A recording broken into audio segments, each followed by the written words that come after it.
Բարև ձեզ, ողջունում եմ ձեզ գործարարալիքի տաղավարում, ձեզ հետ եմ Անուշ Եսայանը, մասնագիտությամբ փաստաբան, հանդիսանում եմ Evolve ընկերության հիմնադիր տնօրենը, Evolve-ը մատուցում է փաստաբանական, հաշվապահական, իրավախորհրդատվական ծառայություններ։ Այս տաղավարում մենք վարելու ենք հաղորդաշար, խոսենք օրենքից, հաղորդաշարին հրավիրելու են պարբերաբար հյուրեր, իրավունքի դաշտից, փաստաբաններ, բիզնեսի ներկայացուցիչներ։ Այսօր իմ հյուրն է Նարեկ Ալոյանը, ով հանդիսանում է փաստաբան, ունի բազմամյա փաստաբանի փորձ եւ խոսելու ենք այսօր բանկային գաղտնիքի մասին։ Բարով ես եկել այս տաղավար, խնդրեմ ներկայացնես մի փոքր քո մասին պատմես։ Ողջույն Մանուշ ջան, շնորհակալ եմ հրավերի համար։ Ես փաստաբան Նարեկ Ալոյանն եմ։ Փաստաբանական գործունեություն եմ ծավալում շուրջ 8 տարի եւ 8 տարվա ընթացքում կուտակել եմ տեսական եւ գործնական բավականին մեծ փորձ, որով կիսվելու մեծ ցանկություն կա եւ շնորհակալ եմ եւս մեկ անգամ հնարավորության համար։ Նարեկ ջան, քանի որ մեր հաղորդումը խոսենք օրենքից է, այսօր խոսելու ենք բանկային գաղտնիքի մասին։ Շատ ցավոտ թեմա է, շատ ծեծված եւ վաղուց արդեն այս թեման քննարկվում։ Խնդրում եմ ներկայացնես, քանի որ ունենք նաև մեզ լսողներ, ովքեր միգուցե իրավաբանական կրթություն չունեն եւ չգիտեն այդ բանկային գաղտնիք կոչվածը ինչ է, խնդրում եմ ներկայացնես, ինչ է բանկային գաղտնիքը վերջապես, ինչպես մարդիկ հասկանան, թե դա բանկային գաղտնիք է թե ոչ։ Այո, փորձեմ մաքսիմալ պարզ բացատրեմ, նախ հասկանանք ինչ է գաղտնիքը։ Գաղտնիք է այն ամենը, ինչ անձը չի ցանկանում, որ տեղյակ լինեն ուրիշները։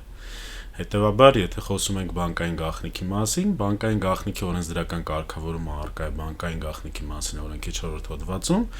իսկ պարզ մարդկային լեզվով բանկային գաղտնիք են կազմում այն տեղեկությունները, որոնք առաջանում են, ձևավորվում են հաճախորդ բանկ հարաբերությունների ընթացքում եւ որոնք որ հաճախորդը չի ցանկանում, որ հայտնի դառնան այլ անձած։ Այդպիսի տեղեկություններ օրինակ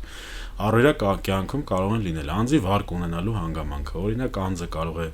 իր կյանքի ինչ-որ խնդիրներ կամ ձեռքբերումներ լուծել վարկային միջոցներով եւ նրա համար ցանկալի չլինի, որ այլ անձիկ իմանան, որ նա այդ խնդիրները լուծել է վարկային միջոցներով։ Մեկ այլ օրինակ անձը կարող է ունենալ խնայողություններ, կուտակած գումար, որը պահի ավանդի տեսքով եւ չցանկանա, որ այլ անձիկ տեղյակ լինեն, որ նա ունի օրինակ կուտակած գումարներ, այսինքն սա շատ պարզ օրինակներով փորձեցի բացահայտեմ, որ նույնիսկ իրավահարաբերության բնույթը, այսինքն վարկային հարաբերություն կամ ավանդի հարաբերություն եւ այլն կարող է իր մեջ պարունակել բանկային գաղտնիք։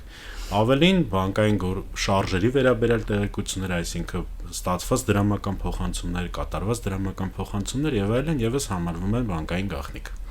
Այ օրինակ որպեսզի ավելի պարզ լինի, եթե ես ոչ ավանդ ունեմ, ոչ վարկ ունեմ բանկում, բայց գնում եմ ուղղակի այսպես ասած քարտ եմ ստանում, որ աշխատավար ստանամ եւ այլն, դա կարող է համարվել բանկային գաղտնիք, այդ իմ քարտ ստանալու process-ը, իմ քարտի վրա առկա գումարները եւ այլն։ Տեսեք, եթե այլ անձ օրինակ փորձի ճշտի, դուք հանդիսանում եք տվյալ բանկի հաճախորդ թե ոչ, այլ երրորդ անձի համար դա կարող է համարվել գաղտնի տեղեկություն։ Եթե դուք ինքներդ որոշեք, որ դա ձեր համար գաղտնի չէ, օրինակ սոցիալական ցանցում հրապարակում կատարեք, որ հանդիսանում եք X բանկի քարտապանը, այդ պահից դա ըստ էության դադարում է բանկային գաղտնիք լինելուց, բայց դա իրավունք չի վերապահում բանկին, օրինակ երրորդ անձի հարցման հիման վրա տեղեկություն տրամադրել, որ դուք հանդիսանում եք տվյալ բանկի հաճախորդը։ Շատ լավ, իսկ օրինակ այդ կարգավորումները բանկային գաղտնիքի մասին, որ նոր օրենսդրական փոփոխություններ են նախաձեռնվել եւ բավականին շատ խոսվեց, շատ գործարներ դրան դեմ արտահայտվեցին, փաստաբաններ եւս, ինչի մասին է այդ օրենքը եւ ինչու են այդ կարգավորումները փորձել այսպես ասած ներդնել մեր առօրյա։ Տեսեք, բանկային վերահսկողությունը կամ առհասարակ բանկային գաղտնիքի միջամտությունը կատարվում է տնտեսության առողջացման նպատակով, այլ խնդիր է, որ հանրության մեջ այդ process-ի նկատմամբ բավարար վստահություն չկա, ինչն էլ կարող է պայմանավորված երկու գործոնով։ Առաջինը ինֆորմացիա եւ գիտելիքի բացակայությամբ, երկրորդը սուբյեկտիվ գործոնով, այսինքն օրինակ գործող իշխանությունների նկատմամբ թերահավատությամբ եւ այլն։ Ընդ որում հարկ է փաստել, որ այս խնդիրը միայն Հայաստանի Հանրապետությունում չի, բոլոր պետություններում, անկախ նրանից իշխանությունները ինչ աստիճանի ժողովրդավարություն ունեն, միշտ հանրությունը ցավոտ է ընդունում անձնական կյանքին, մասնավոր կյանքին որոշակի միջամտությունը, այդ թվում նաեւ բանկային գաղտնիք կազմող տեղեկություններին միջամտությունը։ Հիմա շատ պարզ մակարդակում ինչու է սա արվում։ Պայմանականորեն ունենք Հայաստանի Հանրապետության քաղաքացի, ով որ ունի օրինական եկամուտ 100,000 դրամի չափով, պայմանականորեն դարձյալ, եւ 1 ամսվա ընթացքում կատարել է 200,000 դրամի ծախս։ Արդեն սա կասկած է առաջացնում, որ ըստ էության անձը կարող է ունենալ չհայտարարագրված եկամուտ կամ հարկային շրջանառությունից թաքցված եկամուտ եւ այլն։ Հիմա համանման երևույթները կանխելու համար ինչ է անում պետությունը։ Մի կողմից պարտավորեցնում է, որպեսզի 300,000 դրամը գերազանցող գործարքները կատարվեն բացառապես անկանխիկ եղանակով, այսինքն այդ շրջանառությունը բերում է բանկային վերահսկողության դաշտ։ Մյուս կողմից պարտավորեցնում է, որպեսզի քաղաքացիները գույքային հայտարարագրեր լրացնեն եւ իրենց կողմից կատարված փոխանցումների բնույթը բացահայտեն, եւ ըստ էության սա որոշակիորեն միտված է ստվերային շրջանառությունը տնտեսության կրճատելուն։ Օրինակ, պատկերացնենք մի իրավիճակ, մասնավոր ծառայություն մատուցող անձ է, որը որ ծառայություն է մատուցում իրավաբանական անձի միջոցով, օրինակ ՍՊ-ով կամ ԱՁ-ի միջոցով ծառայություն է մատուցում, եւ ծառայություն ստացող անձը առաջարկում է, որ գումարը փոխանցի անձնական հաշվին քարտային փոխանցման եղանակով, պայմանագիր չկնքվի եւ այլն եւ այլն։ Շահերի համընկնում կարող է տեղի ունենալ, այսինքն ծառայություն մատուցողը ըստ էության այս պարագայում խուսափելու է հարկից, ինչը ըստ էության ավելացնելու է նրա եկամուտը, վճարողն էլ ավելի քիչ է վճարելու, ինչը ըստ էության կրճատելու է նրա ծախսը։ Հետևաբար այս գործարքը, որպեսզի չկատարվի բանկային եղանակով, կանխիկ եղանակով էլ հանգիստ կարող է կատարվի եւ որպես կանոն դա հիմնականում կանխիկ եղանակով է կատարվում, բայց դժվարություն առաջանա պետությունը նման միջամտություններ է կատարել ըստ էության։ Բայց մենք գիտենք, չէ, որ Հայաստանի Հանրապետության գրեթե յուրաքանչյուր քաղաքացի դրսում ապրող, այսպես ասած, բարեկամ ընկեր ունի, ով պարբերաբար իրեն կամ ոչ պարբերաբար, բայց ժամանակ առ ժամանակ ինչ որ գումար է փոխանցում։ Հիմա եթե ես ունեմ օրինակ ֆիքսված աշխատավարձ 100,000 դրամ, օրինակ եմ ասում, հա, եւ այո,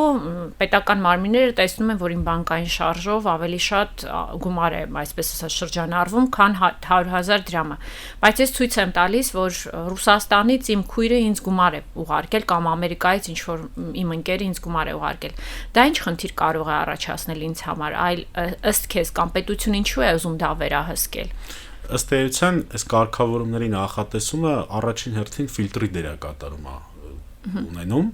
այսինքն հնարավոր է նախնական մակարդակում ֆիլտրել այն մարդկանց,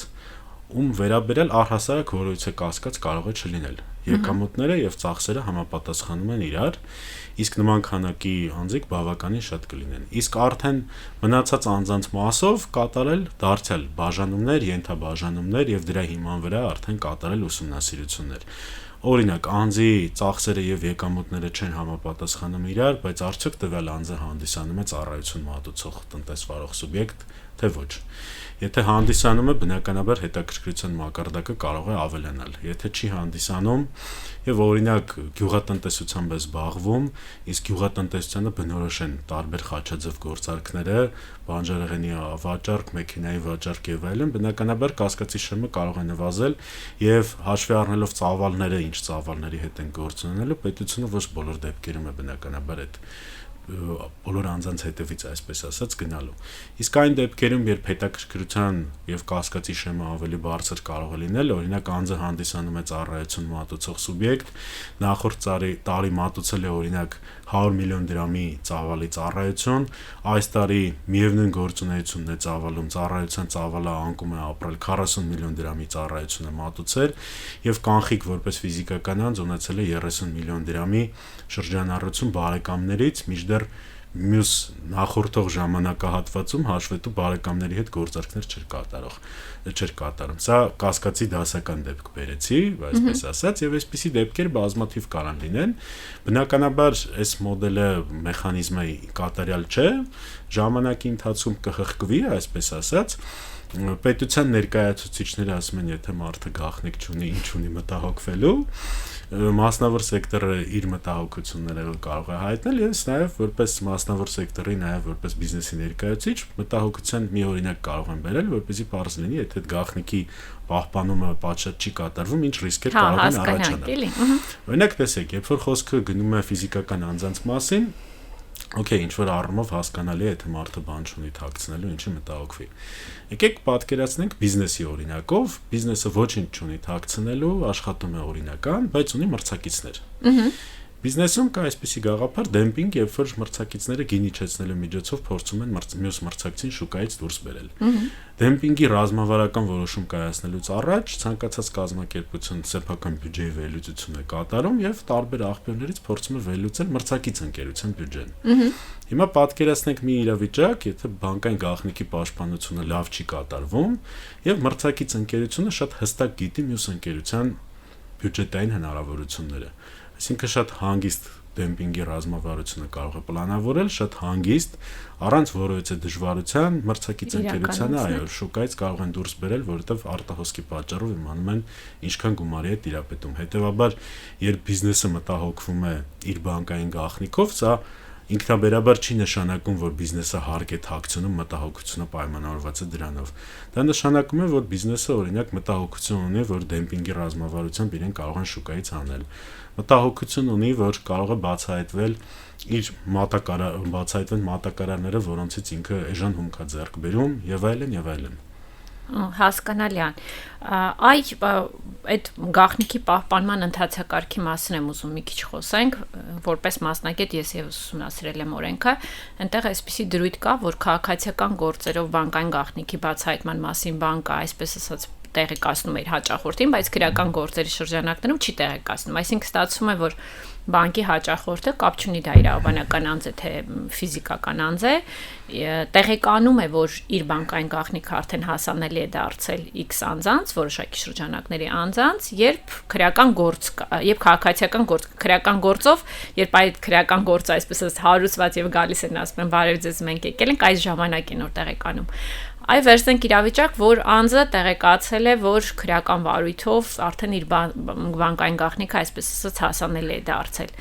Ինչ կարող է անել, երբ իր բանկային գաղտնիքը արդեն գաղտնիք չի, օրինակ բանկի հետ վիճի, թե չվիճի, թե ուղղակի պետք է հասկանա, թե ինչպես պաշտպանվել, ինչ մեխանիզմներ ունի այդ փուլում պաշտպանվելու։ Բարի, սկսեմ սկզբից, ինչու քաղաքացիական գործերով տեղեկացում է քրեական գործերով ոչ, որովհետև քաղաքացիական գործերով հավասար մրցակցության սկզբունքը գործում է ի սկզբանե, այսինքն կողմերը միմյանց փաստարկներին ծանոթանալու հնարավորություն ունենում են, իսկ քրեական վարույթը ըստ էության որոշակի ժամանակ ընթանում է գաղտնի ընթացքով, որպեսզի նախաքննության շահերը չտուժեն։ Այն պահից սկսած, երբ անձը տեղեկանում է, որ իր բանկային գաղտնիքը այլևս բանկային գաղտնիք չէ, այսինքն դատանի համապատասխան որոշում է կայացվել, իրավունք ունի որոշումը բողոքարկել ըստ էության, քանի որ բանկային գաղտնիքին ծանոթացումը կատարում է բացառապես դատանի որոշման հիման վրա, այլ հարց է, որ որոշման բողոքարկումը ըստ էության այդ տեղեկության հայտնի դառնալը չի կանխում։ Մենք օրենսդրական մակարդակում տարբեր քննարկումներ իհարկե կարող ենք ունենալ, բայց քանի որ ապրում ենք Հայաստանի Հանրապետությունում ու ներկա ժամանակահատվածում, այո, ես պրակտիկ խնդիր կարող եմ բարձրաձայնել ըստ էության, որը որ չափազանց խոցելի եւ ցավոտ կետ է մեր պետության համար, մենք բավականին մեծ կադրային հոսք ունենք քննչական մարմիններից, դատախազությունից դեպի փաստաբանական համայնք։ Հիմա պատկերացնենք այսպիսի մի իրավիճակ, քրեական վարույթի շրջանակում քննիչը իրականացնում է նախաքննություն, համապատասխան միջնորդություն է ներկայացվում դատարան, ձեռք է բերվում բանկային գաղտնիք կազմող տեղեկությունների փաթեթ X ընկերության վերաբերյալ, այնուհետև քննիչը դուրս է գալիս աշխատանքից եւ փաստաբանական գործունեություն է ծավալում ու 3 ամիս անց աշխատանքի է ընդունում X ընկերության մրցակից ընկերությունում, Y ընկերությունում պայմանականորեն։ Այս պահի դրությամբ նշված հիպոթետիկ օրինակը կանխարգելող որևէ օրենսդրական նորմ չկա։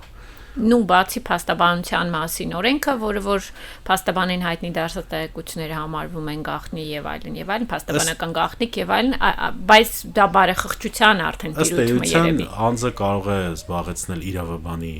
պաշտոն ընկերությունում, այսինքն որպես քննիչ տիրապետի X ընկերության բանկային գաղտնիքին ամբողջ ծավալով եւ ընդամենը 3 ամիս անց աշխատանքի անցնի Y ընկերությունում արդեն որպես մասնավոր իրավաբան եւ փաստացի տիրապետի մյուս մրցակից ընկերության բանկային գաղտնիքին ամբողջ ծավալով։ Հա, ու այս դեպքում արդեն կաշկանդված էլ չի փաստաբանության մասին օրենքով բնականաբար ազատ է գործել, այնպես ասած, այդ տեղեկատվությունը իր արդեն բարեխղճության եւ մոտեցման տիրույթում որոշում է, թե ինչպես է ինքը վերաբերվում իր պաշտոնին։ Չկարգավորված հարց է ըստ էության եւ դրա համար դարձյալ, երբ որ բիզնեսը մտահոգություն է հայտնում բանկային գաղտնիքի մասին, ի թիվս այլնի, նաեւ մտահոգությունը կարող է պայմանավորված լինել նման հանգամանքով։ Լավ Նարեկ ջան, արի մի հատ այսպիսի խնդիր վերլուծենք, օրինակ անձը տեղեկացել է, որ իր բանկային գաղտնիքը ոչ քրեական, ոչ քաղաքացիական վարույթում, այսինքն որևէ դատական կամ քրեական վարույթ չկա, բայց օրինակ ինչ-որ մի անմտաբար ինչ-որ մեկին հասանելի է դարձել։ Որևէ ճանապարհով իմացել է դրա մասին, այլ ինչ պետք է անի քաղաքացին այդ դեպքում։ Բանկի հետ կռիվ տա, ոստիկանություն զանգի, փաստաբանի դիմի, ինչ խորհուրդ կտա։ Ըստ էության ես խորհուրդ կտայի հանցագործության մասին հաղորդում ներկայացնել։ Առաջին հերթին հանուն Հայաստանի Հանրապետության եւ հանուն մեր հասարակության զարգացման, մեր հասարակության մեջ ըստ էության դեռևս հետսովետական երկրներին բնորոշ այդ խորհրդային երկրներին բնորոշ այդ բարդույթը կա իրավապահ համակարգին չդիմելու, բայց հարկ է փաստել, որ հատկապես տնտեսական զարգացման համար մենք պետք է անցում կատարենք նոր մտածելակերպի եւ բանկային գաղտնիքը կլինի ավելի պաշտպանված, պաշտոնյաները կլինեն ավելի ուշադիր, ավելի զգոն, եթե գիտակցեն հնարավոր պատասխանատվության հավանականությունը եւ հակառակը, եթե գիտակցեն, որ մեր բնակչությունը ըստ էության որոշակի արժե համակարգով պայմանավորված միևնույնն է չի դիմելու իրավապահ համակարգին, դա նրանց որոշակի անպատժելիության զգացում եւ համապատասխան ազատություն է տալու։ Հետեւաբար կառաջարկեմ ամեն դեպքում այդ քայլին դիմել եւ երկրորդ արդեն միջոցներ ձեռնարկել ըստ էության նոր բանկային գործարքներով նախկին գործարքներից բխող ռիսկերը, այսպես ասած, նվազեցնելու, կախված բացահայտված տեղեկության բնույթից, այսինքն եթե օրինակ վարկեր են, այդ վարկերը փոխանցելու տեղափոխելու այլ բանկային կազմակերպություն, եթե ավանդներ են եւ այլն, զուտ տեղեկատվության անվտանգության նկատառումներից ելնելով։ Իսկ օրինակ կենտրոնական բանկը ըստ քեզ այդտեղ անելիք ունի բանկային գաղտնիքի պաշտպանության կամ չէ որ լիցենզիա տրամադրող այսպես ասած սուբյեկտը կենտրոնական բանկն է, իր անելիքը այստեղ դերակատարում ըստ քեզ որը պետք է լինի։ Այո, կենտրոնական բանկը ըստ էության վերահսկողություն է իրականացնում ֆինանսական կառույցների նկատմամբ եւ նաեւ բանկային գաղտնիքի պահպանման նկատմամբ։ Եթե չեմ սխալվում, կենտրոնական բանկը այս պահին մշակում է նաև նոր կանոնակարգ 808 կանոնակարգը, որը վերաբերում է անձնական տվյալների պաշտպանությանը եւ անձնական տվյալների պաշտպանությունը ֆինանսական կառույցներում այդ կանոնակարգով նոր մակարդակի կբարձրացվի, քանի որ բանկային գաղտնիքից զատ նաև մի շարք այլ անձնական տվյալներ են մշակվում, ընդ որում կանոնակարգով նախատեսում է, որ եթե անձը միաժամանակ երկու պրոդուկտի շահառու է հանդիսանում, օրինակ եւ վարկ ունի եւ ավանդ ունի, անձնական տվյալների մշակման համաձայնությունը պրոդուկտներից յուրաքանչյուրի համար պետք է վերցվի առանձին փաստաթղթի տեսքով, որում շարադրված պետք է լինեն այն տվյալները, որոնք մշակվում են եւ այն նպատակները, որոնց համար մշակվում են, եւ այդ նպատակները չեն կարող լինել մատուցվող ծառայության շրջանակից դուրս, սա եւս կարեւոր հանգամանք է։ Եվ եթե չեմ սխալվում, առաջիկա ամիսներին կարծում եմ այդ կանոնակարգը եւս կգործի, այսինքն առնվազն փաստաթղթային մակարդակում կենտրոնական բանկը վերահսկողություն եւ ոլորտի բարեփոխման միջոցառումներ իրականացնում է։ Շատ լավ եւ վերջին հարցը, որպես փաստաբան շատ են դիմում այդ նմանատիպ խնդիրներով եւ ովքեր են դիմողները, տնտեսվարողները, այսինքն բիզնեսի ներկայացուցիչները, թե մասնավոր անձինք։ Ըստ էության մասնավոր անձինք բավականին նման հարցերով քիչ են մտահոգվում, որովհետեւ ի վերջո գործունեության բնույթի եւ մասշտաբը այնպեսին չէ, որ նման երևույթները մտահոգիչ լինեն։ Բիզնեսին դա մտահոգում է շատ ավելի շատ, որովհետեւ ըստ էության բիզնեսի ներքին անվտանգության կարևորագույն բաղադրիչներից մեկը բանկային գաղտնիքի պատշաճ պաշտպանությունն է, ինչպես բերեցի դեմպինգի օրինակը, այնպես էլ բազմաթիվ այլ օրինակներում բիզնեսի ռազմավարական պլանավորման, զարգացման, արդյունավետ մրցակցության համար անհրաժեշտ է, որպեսզի բիզնեսները գործեն հավասար մրցակցային դաշտում, իսկ երբ բանկային գաղտնիքի պաշտպանությունը իրականացում է ոչ պատշաճ, ըստ էության դա նույնիսկ կարող է հանգեցնել առանձին բիզնեսների դեպքում գործունեության էական դժվարեցման, ոչ թե ժամանակավոր եւ նաեւ տեղափոխման, չէ, Հայաստանից դուրս, որտեղ որ բանկային գաղտնիքը ավելի պաշտպանված է։ Շատ լավ Նարեկ ջան, եւ մեր վերջին, այսպես ասած, հաղորդման վերջին մասը բլից հարցեր եմ տալու, 5 հարց, հնարավորինս հակիրճ, այդ հարցերին կխնդրեմ պատասխանես։ Հաճախ պաշտպանում եք, թե պաշտպանվում։ Պաշտպանում։ Երկրորդը որ օրենք լրիվ կվերաձևակերպեի կամ կվերացնեի, կհանեիք։ Առաջին ինչ որ մտաբերում եք։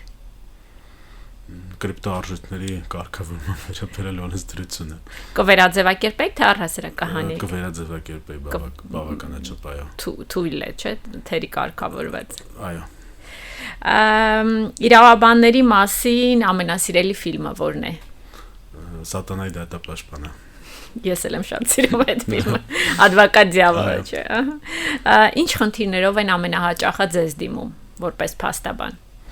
Քրեական գործերով ամենատարածված գործերը ցավոք թե միջոցների ապօրինի շրջանառությանն առնչվող դեպքերն են, քաղաքացիական գործերում դարձել ցավոք ամուսնաընտանեկան վեճերը, ամուսնալուծություններ, երեխայի բնակության վայր, գույքի բաժանում եւ այլն։ Իսկ հաճախ պապաներին եք պաշտպանում թե մամաներին։ Ըստ էության հստակ չեմ կարող տարանջատել Եվ ամենավերջին հարցը ընկերներին հաճախ ինչ խորհուրդներ եք տալիս, ինչպես ճիշտ անել, թե ինչպես տակից դուրս գալ։ Ինչպես ճիշտ անել։ Իսկ տակից դուրս գալ խորհուրդ չեք տալիս։ Խորհուրդ տալիս եմ, երբ որ արդեն ճիշտ չեն վարվել, բայց շատ ավելի հեշտ է վարվել ճիշտ, մի քիչ ավելի շատ ժամանակ ծախսել սկզբում անել ճիշտ, հետո շատ երկար ժամանակ առանց խնդիր աշխատել, քան թե սկզբում շրջանցել, սկզբում ունենալ հեշտ փուլ, հետո մտածել ոնց տակից դուրս գալ։ Նարեկ ջան, շնորհակալություն, մեր ժամանակը շատ սուղ է, թե չէ շատ երկար կարող ենք խոսել այս թեմայի եւ այլ թեմաների մասին։ Շնորհակալություն հրավերն ընդունելու համար։ Ես էլ շնորհակալ եմ հրավերի համար։ Մեզ հետ էր փաստաբան Նարեկ Ալոյանը, բավականին փորձառու մասնագետ, ձեզ հետ էր Մանուշ Եսայանը, եւս փաստաբան։ Այս հաղորդաշարը խոսենք օրենքից, լինելու է պարբերաբար գործարարալիքի տաղավարում եւ համապատասխան եթերներում հետևեք մեզ եւ կիմանաք բավականին շատ ինֆորմացիա, շատ նորություններ օրենքի եւ օրենսդրական փոփոխությունների մասին։ Ստեսություն։